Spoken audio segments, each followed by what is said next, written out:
If you're experiencing server timeout issues in PUBG, calibrating your settings can help improve your gaming experience.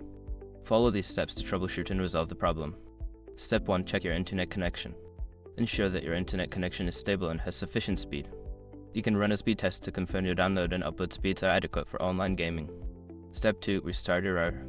Power cycle your router by unplugging it for about 30 seconds and then plugging it back in. This can help refresh your connection and resolve any temporary issues. Step 3. Adjust game settings. Open PUBG and navigate to the settings menu.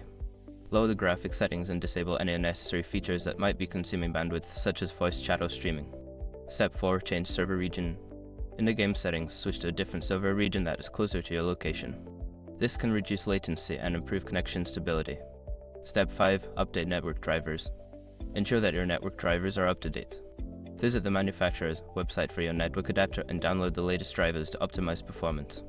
By following these steps, you should be able to reduce server timeout issues in PUBG. If problems persist, consider reaching out to your internet service provider for further assistance.